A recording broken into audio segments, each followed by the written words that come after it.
வணக்கம். தமிழ் ஃபுட் கார்னர்ல புடலங்காய் 65 பண்ண போறோம். இதனுடைய சுவை ரொம்ப நல்லா இருக்கும். இத பண்றது ரொம்ப ஈஸி. இப்போ எப்படி பண்றதுன்னு பார்க்கலாம். இதுவரைக்கும் தமிழ் ஃபுட் கார்னர் சேனலை சப்ஸ்கிரைப் பண்ணாதவங்க சப்ஸ்கிரைப் பண்ணிக்கங்க. 1/2 கிலோ புடலங்காய் மேல உள்ள வெள்ளை பகுதியை லைட்டா சீவிட்டு நல்லா வாஷ் பண்ணி தொடச்சி எடுத்து வச்சிருக்கேன். இப்போ இதை கட் பண்ணிக்கலாம்.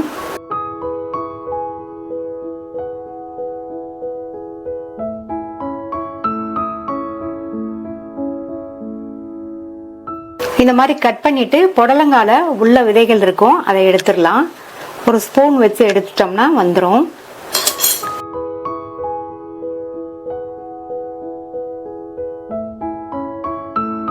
அடுத்து இதை கட் பண்ணிக்கலாம்.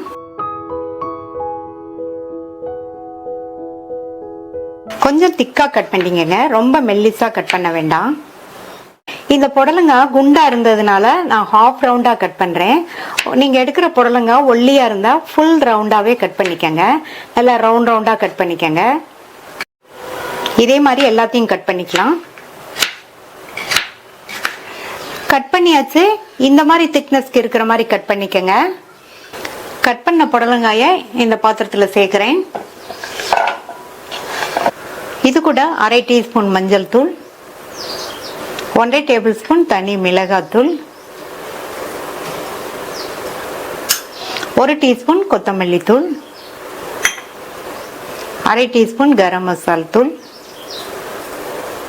4 டேபிள் ஸ்பூன் அரிசி மாவு,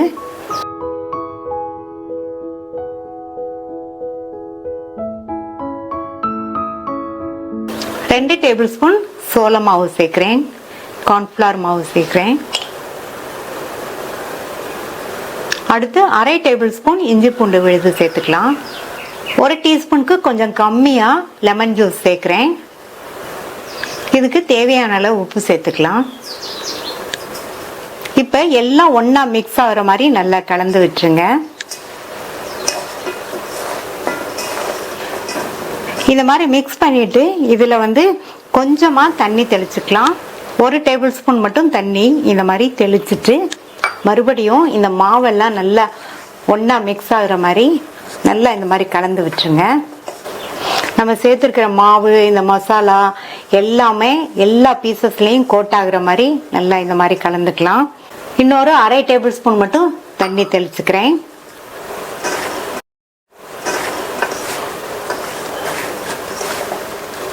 இப்ப நல்லா மிக்ஸ் பண்ணியாச்சு. பாருங்க, மாவெல்லாம் அடியில கொஞ்சம் கூட இல்லை.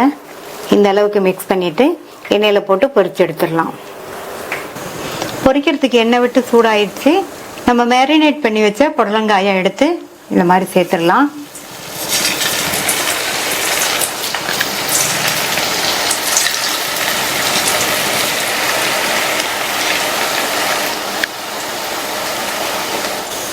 புடலங்காயை சேர்த்த உடனே கரண்டி எதுவும் போட்டு கிண்டாதீங்க. ஸ்டவ் மீடியம் ஃப்ளேம்ல இருக்கட்டும். இப்போ 1 நிமிஷம் கிட்ட ஆச்சு. இந்த மாதிரி பெரட்டி விட்டுக்கலாம்.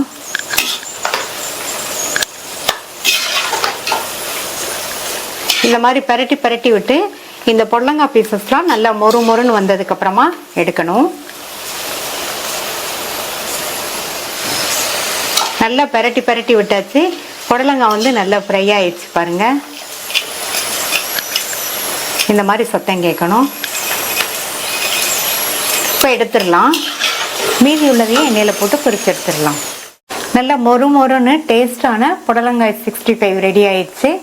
அடுத்து ஸ்டவ் ஆஃப் பண்ணிட்டு அந்த சூடான எண்ணெயில் கருவேப்பிலை இலைகளை சேர்த்து பொரிச்சு இந்த புடலங்காய் ஃப்ரைல சேர்க்கிறேன். ரொம்ப சுவையான நல்ல மொறுன்னு ஈஸியா பண்ணக்கூடிய புடலங்காய் 65 ரெடி ஆயிடுச்சு. புடலங்காய் கூட்டு பொரியல் பிடிக்காதவங்க கூட இந்த மாதிரி 65 செஞ்சு கொடுத்தோம்னா விரும்பி சாப்பிடுவாங்க.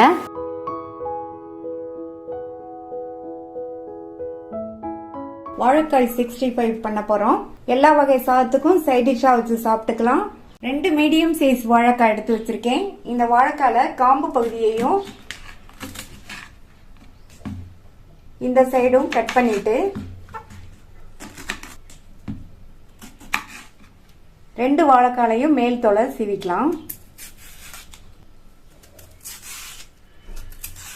இந்த வாழைக்காயை சதுர சதுர துண்டுகளா கட் பண்ணி தண்ணியில சேர்த்துக்கலாம். தண்ணியில சேர்த்தோம்னா வாழைக்காய் கருத்து போகாம இருக்கும்.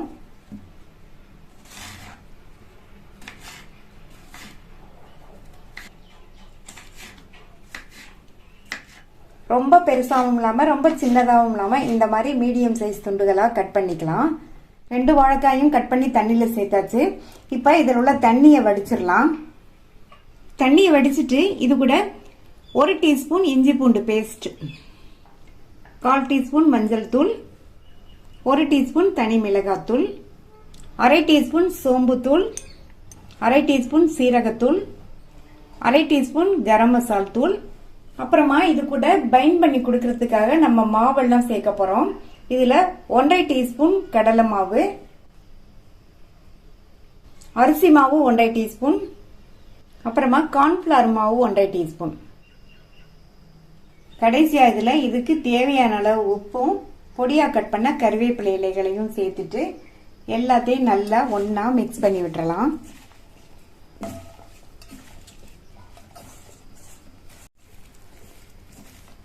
நல்ல மசாலால காயெல்லாம் கோட்டாகிற மாதிரி நல்லா கலந்து விட்டாச்சு. வாழைக்காயை கட் பண்ணி தண்ணியில போட்டு வச்சிருந்தோம். அதை அப்படியே தண்ணியில இருந்து நம்ம சேர்த்ததுனால வாழைக்காயில் உள்ள ஈரப்பதத்திலே மசாலா நல்லா கோட்டாயிருச்சு. நம்ம அடிஷ்னலா தண்ணி எதுவும் சேர்க்க வேண்டியதில்லை. இப்போ மூடி போட்டலாம். ஒரு 20 நிமிஷம் மசாலாவோட சேர்ந்து காய் நல்லா ஊறிட்டு இருக்கட்டும். 20 நிமிஷம் ஆச்சு. மசாலாலாம் நல்லா வாழைக்கால ஊறிடுச்சு. இப்போ இதை ஃப்ரை பண்ணிடலாம். வாழைக்காயை பொரிக்கிறதுக்கு கடாயில எண்ணெய் விட்டு சூடாயிடுச்சு. நம்ம மேரினேட் பண்ணி வச்ச வாழைக்காயை ஒவ்வொன்றா எடுத்து எண்ணெயில சேர்த்துடலாம்.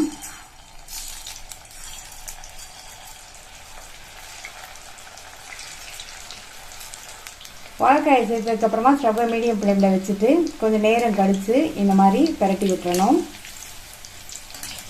எண்ணெயில ஃப்ரை ஆகும் போதே நல்ல வாசனையா இருக்கு. இது சாப்பிட்றதுக்கு ரொம்ப டேஸ்டா இருக்கும். நம்ம சைட் டிஷ்ஷாகவும் வச்சு சாப்பிட்டுக்கலாம். ஸ்நாக் மாதிரியும் சாப்பிட்றதுக்கும் நல்லா இருக்கும்.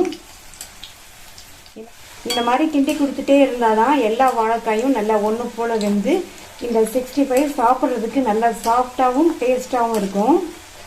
நல்லா பரட்டி பரட்டி விட்டு வாழைக்காய் நல்லா ஃப்ரை ஆயிடுச்சு. பபிள்ஸ் எல்லாம் ஓரளவு அடங்கிடுச்சு. இந்த ஸ்டேஜில் எடுத்தால் கரெக்டாக இருக்கும். எடுத்துடலாம். நல்ல கலர்ஃபுல்லான மொறு மொறு வாழைக்காய் ஃப்ரை ரெடி ஆயிடுச்சு. இதே மாதிரி எல்லாத்தையும் போட்டு எடுத்துடலாம்.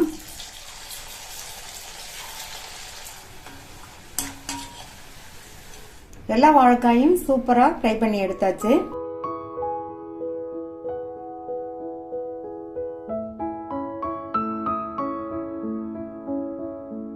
காலிஃப்ளவர் 65 பண்றதுக்கு ஒரு மீடியம் சைஸ் காலிஃப்ளவரை கட் பண்ணி எடுத்து வச்சிருக்கேன்.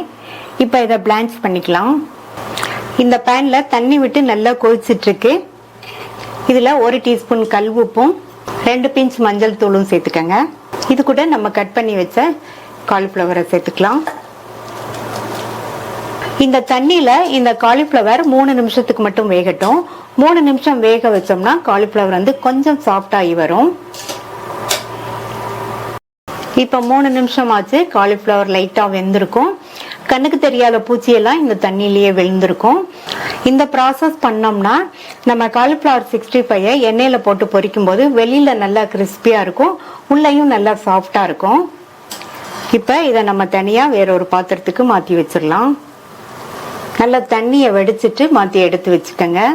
இந்த பாத்திரத்துல 4 டேபிள் ஸ்பூன் மைதா மாவு, 2 tablespoon cornflour, 1 tablespoon அரிசி மாவு,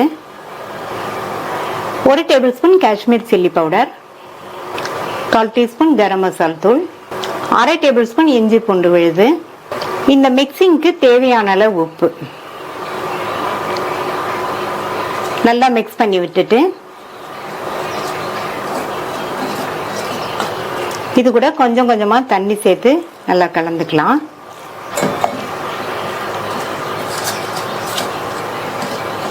இட்லி மாவை விட கொஞ்சம் தளர்வா இருக்கிற மாதிரி தண்ணி சேர்த்து கலந்துக்கங்க.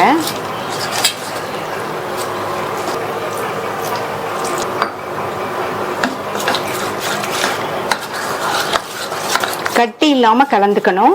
நான் இதுல கலருக்காக எந்த ஆர்டிபிஷியல் கலரும் சேர்க்கல. நீங்க தேவைப்பட்டா சேர்த்துக்கங்க. நல்லா கட்டி இல்லாம மிக்ஸ் பண்ணியாச்சு. மாவு பார்த்தீங்கன்னா இட்லி மாவோட கொஞ்சம் தளர்வா இருக்கு. இந்த அளவுக்கு தண்ணி சேர்த்து கலந்துக்கோங்க. இதுல நம்ம கிளீன் பண்ண காலிஃப்ளவரை சேர்த்துட்டு நல்லா மிக்ஸ் பண்ணிருங்க. எல்லா பீசஸ்லயும் இந்த மாவு வந்து நல்லா கோட் ஆகணும். இது அப்படியே ஒரு 10 நிமிஷத்துக்கு இருக்கட்டும். அதுக்கப்புறமா எண்ணெயில போட்டு பொரிச்சு எடுத்துடலாம். இப்போ 10 நிமிஷம் ஆச்சு. எண்ணெய் விட்டு நல்லா சூடாயிடுச்சு. ஒவ்வொரு பீசஸா எடுத்து எண்ணெயில சேர்த்துடலாம்.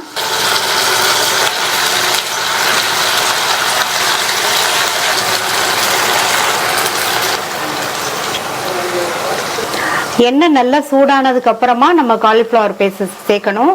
சேர்த்ததுக்கு அப்புறமா ஸ்டவ் வந்து மிதமான தீயில வச்சுக்கோங்க. உடனே கரண்டி எதுவும் போட வேண்டாம். இப்ப 2 நிமிஷம் ஆச்சு. மிதமான தீயில தான் வெந்துட்டு இருக்கு. இப்ப ஒவ்வொரு பீஸா நம்ம இந்த மாதிரி பெரட்டி விட்டுறலாம்.